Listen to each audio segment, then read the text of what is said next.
Assalamualaikum warahmatullahi wabarakatuh. Kita ketemu lagi dalam membaca buku Pedoman Bahagia Dunia Akhirat oleh Muhammad Ryan. Adapun kali ini kita akan membaca mengenai takwa. Yang lalu kita membaca mengenai kebahagiaan. Baiklah, kita sekarang mulai dengan pembacaan mengenai takwa.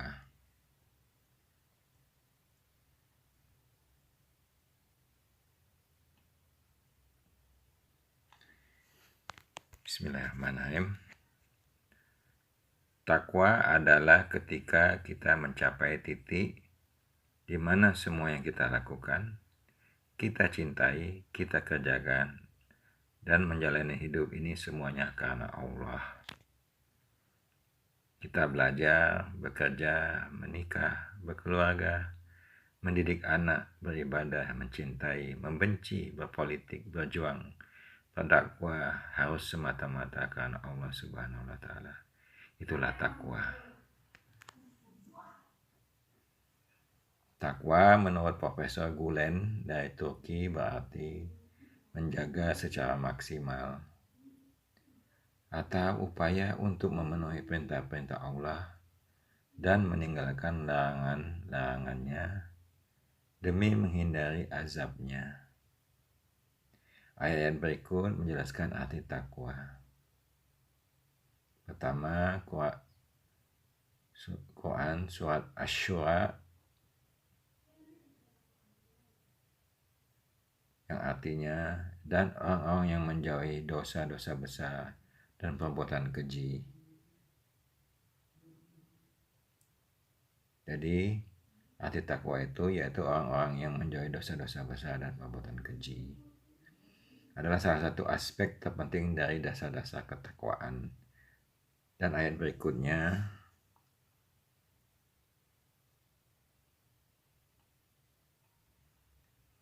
sesungguhnya orang yang beriman mengerjakan amal soleh.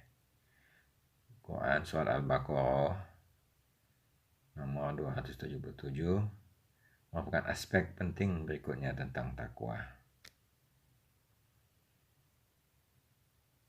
Surat Al-Baqarah 177 juga menjelaskan tentang artinya takwa sebagai berikut.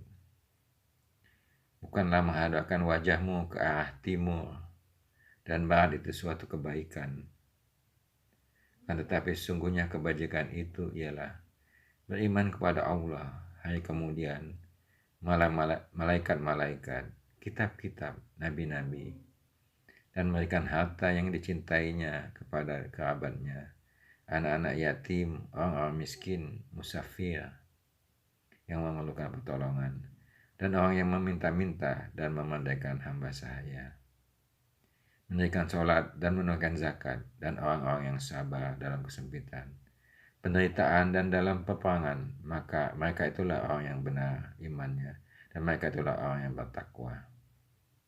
Itu surat Al-Baqarah nomor 177. Hadis Nabi juga menjelaskan mengenai takwa. Salah satunya hadis riwayat At-Tirmizi, seorang hamba tidak termasuk golongan orang yang bertakwa sampai ia meninggalkan yang dibolehkan baginya karena berhati-hati terhadap apa yang tidak dibolehkan baginya. Kemudian juga yang halal sudah jelas, yang haram sudah jelas. Di antara keduanya adalah hal-hal yang syubhat atau sama yang tidak diketahui banyak orang. Karena pentingnya takwa untuk kebahagiaan dunia dan akhirat, perlu kita menyimak penjelasan apa itu takwa yang didefinisikan oleh Profesor Gulen dari Turki di halaman 104 dari bukunya Tasawuf untuk Kita Semua, Muhammad Fethullah Gulen, Republika 2014, sebagai berikut. Takwa adalah 1. Hamba menjauhi semua yang selain Allah Azza wa Jalla sesuai esensinya.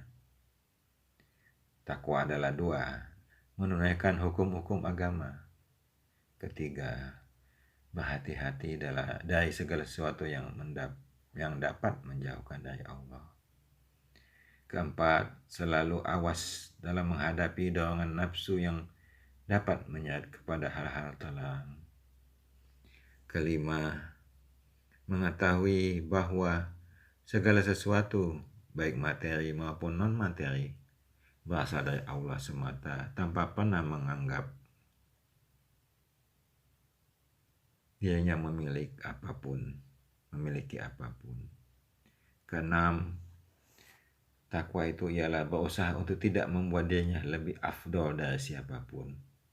Ketujuh, menjadikan ridho Allah sebagai satu-satunya tujuan tunggal. Kedelapan, mengikuti sepenuhnya tauladan Rasulullah SAW. Kesembilan, arti takwa yaitu senantiasa memperbaharui kehidupan spiritual batinia dengan memikirkan dan merenungi ayat-ayat kauniyah. Kesepuluh, menjadikan kematian dengan segala dimensinya sebagai pedoman dalam kehidupan. Kalau istilah MH Ainun Najib, kita ikut kehendak Allah, maka Allah akan memenuhi kehendak kita atau hidup kita jalani dengan sikap mengakhiratkan dunia atau mendunia akhiratkan kehidupan, seperti dijelaskan dalam bukunya Tuhan Pun Berpuasa, terbitan Kompas 2012. Dalam buku itu MH juga menyebut puasa adalah jalan tol untuk mendapatkan atau mencapai titik takwa, seperti ayat Tuhan berpuasa adalah berpuasalah supaya kamu bertakwa. Apabila kita sudah bertakwa, maka takwa akan membawa kebahagiaan dunia akhirat, karena Allah cinta kepada orang yang bertakwa. Ditulis oleh Profesor Hamka dalam bukunya Tasawuf, halaman 284, terbitan Republika 2016. Bayangkan betapa bahagianya kita jika pemilik alam semesta, Sang Pencipta, mencintai kita seperti ayat sebagai berikut. Sesungguhnya yang paling mulia di antara kalian di sisi Allah adalah yang paling bertakwa di antara kalian. Quran Surat Hujarat 13. Untuk mencapai titik takwa itu tidaklah mudah. Proses perjuangan, usaha, ikhtiar harus kita lalui untuk mencapai takwa. Sebelum mencapai titik takwa, kita perlu melalui titik qanaah, titik ihsan, titik iman dan Islam. Itulah mengenai deskripsi takwa. Contoh manusia yang paling bertakwa adalah Nabi kita Muhammad SAW. Sungguh telah ada pada diri Rasulullah itu teladan bagimu, yaitu bagi orang yang mengharap rahmat Allah dan kedatangan hari kiamat, dan dia banyak menyebut Allah. Quran Surat Al-Ahzab nomor 21, Surah 21. Dan tidaklah kami mengutusmu melainkan sebagai rahmat bagi semesta alam. Kemudian dalam hadis, Nabi pun memiliki akhlak mulia, bagaikan Al-Quran berjalan. Akhlaknya adalah Al-Quran. Hadis riwayat Tabaqat. Di antara watak dan kepribadian Nabi tersebut adalah tajam akal disertai kepekaan indria dan kekuatan fisik. Jujur dan amanah, penuh cinta kasih, adil, pemalu baik dalam pergaulan, ridho, toleran, santun, tenang, berwibawa, tawadhu, selalu memberi kemudahan, mensyukuri nikmat, tawakal dan percaya penuh kepada Allah, zuhud, luhur dan murah hati, sabar dan pemaaf, menepati janji, menyambung silaturahmi, gagah dan berani, membela kebebasan akidah, bijak dan ahli strategi, teguh memegang kebenaran, optimis dan tidak gegabah, serta fasih. Itulah sedikit penjelasan Dr. Niza Abazah dalam bukunya Pribadi Muhammad halaman 92, penerbit Zaman 213.